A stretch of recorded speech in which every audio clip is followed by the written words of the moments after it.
Pokrovsk is being surrounded by the Russians. The Russians have been losing more than 1,000 troops a day. All of this is setting the conditions for what's happening at the strategic level. Russia once again relied on its armor. But this time, it faced not just a defensive line, but a calculated ambush. A massive Russian armored convoy of 71 vehicles was advancing towards Siversk. Inside were tanks, armored personnel carriers, motorcycle reconnaissance units, and fast strike teams. All were deployed to the battlefield, but Russian commanders failed to account for one thing. The 54th and 81st Brigades were waiting exactly where they were supposed to be. Two consecutive blows have not only shattered the Russian army's will to fight, but also swept away Putin's current grip on power. Azov's assault on the Donetsk line hit the Russian forward positions around Pokrovsk like a wave of ups and downs. Либо вы сдаетесь, либо мы вас убиваем. When the Russians' major Donbas offensive ended in disaster, Ukraine launched a heavy counterattack. The Pokrovsk front was cleared of Russian troops. Azov units and many other Ukrainian brigades recaptured 6 settlements in Donetsk. The recapture of these settlements completely shattered Russia's occupation plan in Donbas, and the territorial gains became concrete evidence of this collapse. Ukrainian President Volodymyr Zelenskyy confirmed that they had achieved results on the two most difficult fronts, Dobropillia and Pokrovsk, for 2 days in a row. In his message, Zelenskyy said that he had listened to the report from Chief of General Staff Oleksandr Syrskyi and that the front line was generally holding. In the same statement, Mr. Zelenskyy mentioned the 1st Azov Corps, the 7th Airborne Corps, the 38th Separate Marine Brigade named after Hetman Petro Sahaidachnyi, and the 93rd Separate Mechanized Kholodnyi Yar Brigade. He also emphasized that the prisoner stockpile, which he referred to as the exchange pool, had grown. These statements seem to summarize the division of labor on the ground and the search for psychological balance. Russian forces had gathered near the village of Verkhnokhamyanka. 6 T-72B3M tanks, arranged in 3 rows, 3 BMP-2 armored personnel carriers, 6 MT-LB tracked tractors, 1 BEM recovery vehicle, 2 light buggies, and 12 pickup trucks linked together began moving forward. 41 motorcycles were also at the rear of the convoy. The Russian convoy's intention was to launch a surprise attack towards Zolotarivka, first catching the Ukrainian defense off guard, then pushing back the western flank surrounding Siversk. But this time, they were not facing an ordinary defense line. Ukraine's 54th Mechanized Brigade and 81st Airborne Brigade had been preparing in the area for weeks. The convoy's route had been identified beforehand, and a series of drone surveillance points and artillery coordination networks had been set up in the area. The 54th Brigade had been defending this front, which had seen some of the fiercest fighting in the region since 2022. They knew the terrain and the enemy's habits like the back of their hands. The 81st Brigade, meanwhile, was renowned for its rapid response, high mobility, and flanking maneuvers. 2 T-64BV tanks from the 81st Air Assault Brigade approached the northern edge of the riverbed and took up positions in the shade. An M113 armored ambulance was parked beside them. As soon as the Russian convoy emerged from the tree line, reconnaissance drones had already taken up positions on the hilltop. As soon as movement was detected, the first salvo arrived with 155mm artillery fire. The Ukrainian tank commander then locked onto a sudden heat signature detected by his thermal imaging system. About 90 meters away, a Russian armored vehicle was slowly emerging from between the trees. Its hull was heavily reinforced with anti-drone grills. This was a T-72B3 with improvised armor enhancements. To protect the approximately 46-ton T-72 and its 3-person crew, the grills were welded to the upper structure, along with additional steel panels. The armor protection was reinforced with composite armor and Contact 5 explosive reactive armor systems. While this reinforcement aimed to protect it from airborne FPV attacks, this time death would come not from the sky, but from the barrel of the opposing gun. The Ukrainian sniper quickly made his calculations. The T-64BV's 125mm gun was loaded with a heat round. The Russian tank's blind spot was the dome area at the rear left, where there was no armor reinforcement. After a moment of silence, the trigger was pulled. The shell struck the Russian tank's upper structure, directly beneath the turret.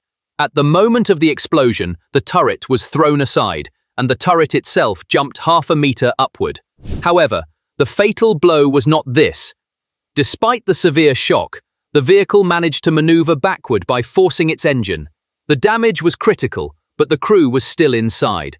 The Russian tank could only reach a speed of 50 kilometers per hour on the difficult terrain. The Ukrainian drones, however, were much faster. Within minutes, the drone team, lying in ambush on the hilltop, released an FPV drone loaded with explosives. The drone flew over the trees and headed toward the Russian tank in the burning forest. It embedded itself in the rear armor and exploded. This second blow ignited the fuel tank. The T-72B3 turned into a ball of flames. Since the ammunition was being transported openly in the automatic loader inside the tank, the fire could not be extinguished. In the panic, some vehicles tried to retreat but became stuck in the narrow path within the forest. FPV drones were waiting for this opportunity. Kamikaze drones, first targeting the tank turrets and then the engine blocks of the BTRs, shattered the armored line within minutes. However, Ukraine's plan did not end there. The convoy had been stopped. Now it was time for destruction. The 81st Brigade's light infantry units launched an attack along the armored line at a three-quarter angle. At this point in the battle, the Russian side's plan should have been to gain momentum. They couldn't do that either. The reason was the breakdown of logistics. The Brem recovery vehicle accompanying the convoy was preparing to tow the first damaged tank when two more FPVs closed in on it. The driver's door was shattered and the crane operator was injured. With no team left to rescue the tank, the convoy's speed dropped once again. Thus, the Russian soldiers, surrounded from the sides and rear, were left defenseless in open terrain. They were not given the opportunity to reposition themselves through quick maneuvers and coordinated fire. Russian infantry disembarking from transport vehicles encountered mini-mortar fire, automatic rifles, and homemade explosives before they could even dig in. Some armored vehicles were abandoned in the forest because their equipment had malfunctioned or the crew had been lost.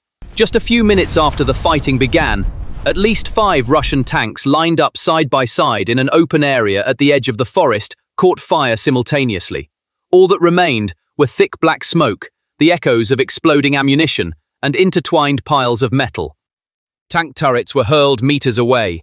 Some vehicles' ammunition depots exploded from within. Within the first 45 minutes, at least 20 armored vehicles were rendered inoperable by coordinated fire from Ukrainian artillery and FPV drone teams. Tanks, BMP-2s, armored personnel carriers and most motorized units were either destroyed by fire or abandoned. Russian units attempting to advance along the narrow forest strip, now under a no-fly zone, were repeatedly detected and subjected to sudden fire. Satellite imagery clearly revealed extensive burn marks, ammunition fragments, and traces of secondary explosions at various points in the area. The advance teams directed the armored infantry team toward their targets using the real-time coordinates shared by reconnaissance UAVs. All Azov had to do was press the button and consign the Russian forces in Pokrovsk to history. Ми знаходимося в місті Покровськ на площі Шибанкова, біля міської ради. Місто контролює ЗСУ на 100%. Слава Україні! Героям слава! The coordinated attack seen in the drone footage simultaneously struck Russian trench entrances, supply points, and machine gun nests in the area. Fire was maintained without interruption, and transitions between positions were completed before counterfire developed.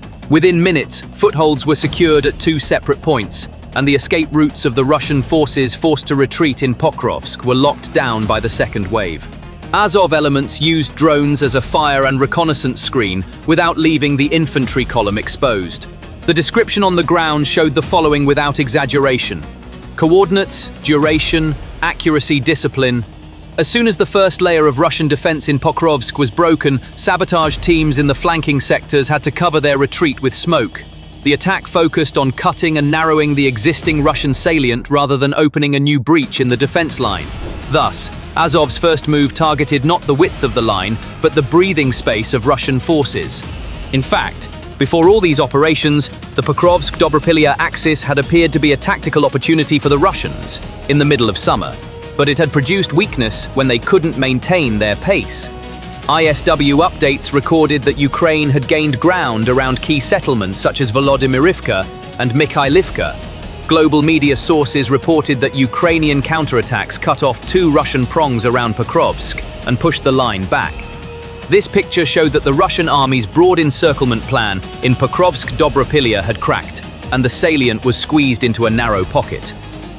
Simultaneous pressure applied by Azov on the northern and southern flanks of the Pokrovsk line shortened the route of Russian troops and put fortified crossings at risk.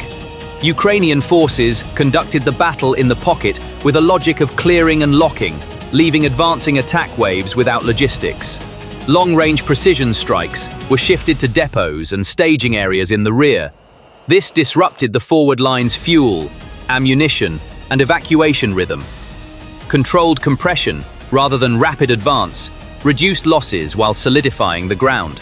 This method aligned with the goal of depriving the encircled Russian forces of options. Field reports and official announcements pointed to a cluster of 6 settlements in Donetsk being liberated or entered by the Azov Battalion's operations. The directly confirmed Triple Corps was Zelenskyy High, Mikhailivka, and Volodymyrivka, and a counter-offensive for Novomikhailivka was reflected on the ground.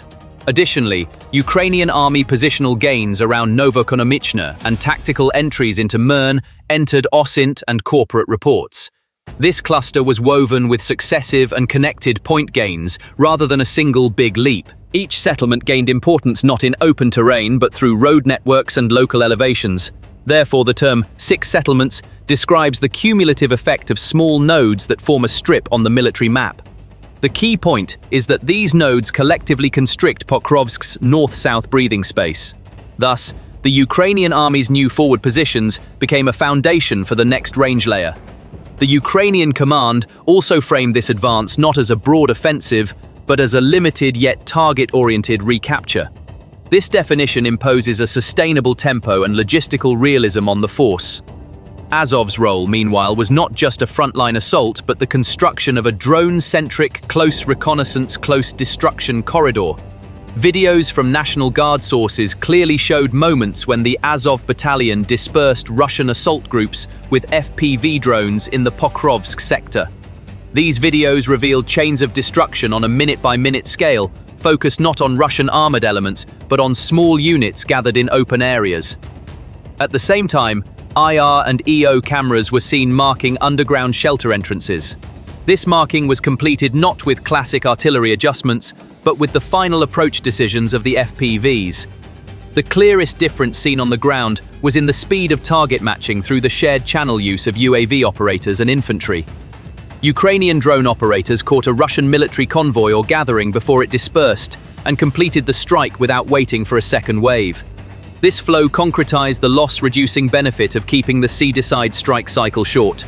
The methods used by Azov were linked to procedures that backed up short-range data transmission, even in an RFEW-dense environment.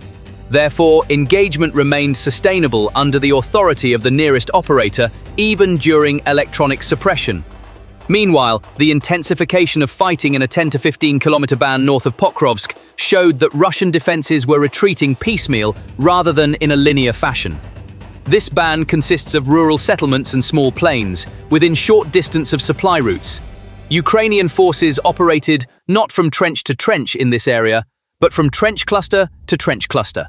Thus, rather than expecting a single breakthrough with a single outcome, a gradual pushback was preferred. The pressure in the north was supported by a coordinated movement in the south, near Mikhailivka. This coordinated movement forced the Russian flank to make decisions in 2 directions simultaneously. The wrong decision either prolonged resupply or closed the window for a counterattack. Therefore, Russian forces were forced into a gradual withdrawal rather than holding their ground.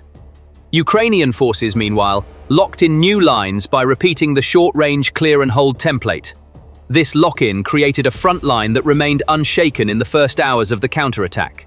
The surprise infiltrations on the Dobropillia line also showed how an advance that couldn't maintain its momentum broke down after the first 48 hours.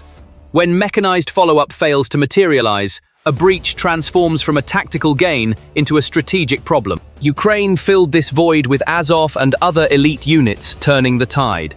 Part of the new gains seen on the ground were made possible by closing this breach window. The recapture did not happen spontaneously, but through a planned series of cuts and locks. The Ukrainian command extinguished the surprise fire by establishing a defense-offense balance in the same language. Reinforcements from flanking sectors absorbed the accumulated Russian pressure. This absorption accelerated the consumption of the enemy's equipment. Timing was linked to the goal of sustainable attrition rather than speed. Ukraine thus thwarted the attempt to turn infiltration into a permanent gain. The statement continued with a table showing personnel and equipment losses between August 4th and 16. The table listed the number of those who did not return, separately noted the number of medically evacuated wounded, and recorded the number of prisoners. On one end of the bridge, there was the Azov settlement cleanup. On the other end, there was the Airborne Forces urban search operation. Why did these two ends come together in the same file? Because what disrupted Russia's plan was the closure of the corridors and the inability to establish a withdrawal order. Azov and neighboring units, meanwhile, quickly cleared 6 settlements along the Pokrovsk axis. This clearance operation created a system that closed infiltration channels and kept side roads under fire. A brief assessment converted the impact of this system into numbers. Within a few days, 271 Russian soldiers were neutralized. 101 Russian soldiers were wounded. 13 soldiers were taken prisoner. 1 Russian tank, 2 armored vehicles, 3 artillery systems, and 37 vehicles motorcycles were destroyed or severely damaged. This package alone demonstrates that the corridors used by Russian forces in Donetsk have been closed, and that attempting to reopen them would come at a high cost. The source of this package is also clear. Open source reports and announcements from the field shared the same list.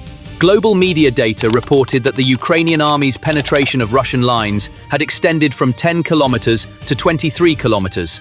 These successive developments have put the Russian army in a truly tragic position in the region. Another breaking point in the collapse of Russia's offensive plan in Donbass, particularly in the Donetsk region, was the capture of prisoners. The accounts of 3 Russian soldiers captured in the Pokrovsk direction provided stark evidence of the nature of the attack. According to the accounts, at least 70% of Russian troops advancing through forest strips during the approach were unable to retreat. This percentage represents the total of those eliminated, the majority of the wounded, and those who surrendered. The pattern relied on pushing forward at any cost, with small assault groups. This pattern collapsed under the combined effects of drone reconnaissance, adjusted artillery fire, and close-range anti-armor effects. A withdrawal order could not be established. The same group that had advanced was caught in fire again before it could regroup. This is why the figure of 70% prisoners is significant. It not only indicates the magnitude of the loss, but also that the path to retreat is closed. So, has Russia's insistence on Pokrovsk come to an end due to these circumstances? Putin is a stubborn leader who enjoys making mistakes. The Russian high military command is just like Putin. For this reason, the Russians have not given up on suffering losses in Pokrovsk and trying to gain something from this region. The Russian side has deployed more than 110,000 military personnel to this axis. Russia's goal was to adapt better to the region and gain the upper hand in the clashes by outnumbering the enemy. The fighting has intensified 10 to 15 kilometers north of Pokrovsk. The 51st Combined Arms Army has been reinforced by the 37th Independent Motorized Rifle Brigade of the 68th Army Corps of the Russian Federation. This reinforcement has turned into some suicidal attempts in certain areas. Behind all this pressure was Russia's political calendar-driven quest for a showcase. Following the Alaska talks, the Russian side was likely seeking a positive outcome. However, the recent performance of Russian forces on the Donbas front lines ended fatally in the Dobropillia region. The analogy of main arteries being cut off found its place in the narrative of this battlefield. The process was concluded with the clearing of forest strips and intermediate locations. The protrusion that grew with deep state warnings turned into a closed file within a few days. This series widened the gap between the plan and the reality on the ground. As the closure accelerated, the Russian army's large offensive lost ground. Regardless of political rhetoric about the collapse of the Russian plan, this is a tactical, operational reality. Ukrainian forces used counterfire and unmanned systems together to maintain uninterrupted pressure on mobile targets in this section. Counter-battery fire limited the movement of artillery units and put the protected supply lines of armored units at risk. The containment of infantry assault groups in forest strips was made possible by the cooperation of close air reconnaissance and ground surveillance units. This cooperation shifted the battlefield equation against the attacking forces and resulted in additional losses during the withdrawal and disintegration phase. The final picture along the Dobropillia-Pokrovsk line demonstrates the effectiveness of Ukraine's flexible, repetitive, and reconnaissance-supported defense structure. This picture also reveals the weakness of Russian planning, namely the difficulty of synchronizing different units in the same salient in a short period of time. From Ukraine's perspective, this outcome has had an effect as significant as direct territorial gains, undermining the narrative prepared by the adversary. The mention of formations, such as Azov, the 7th Corps, the 38th Marine Brigade, and the 93rd Kholodnyi Yar, underscores the collective nature of this effect. Meanwhile, there is a donation campaign for Ukraine by United 24 in the video description. If you want to take part in the fight for freedom, we are waiting for your support.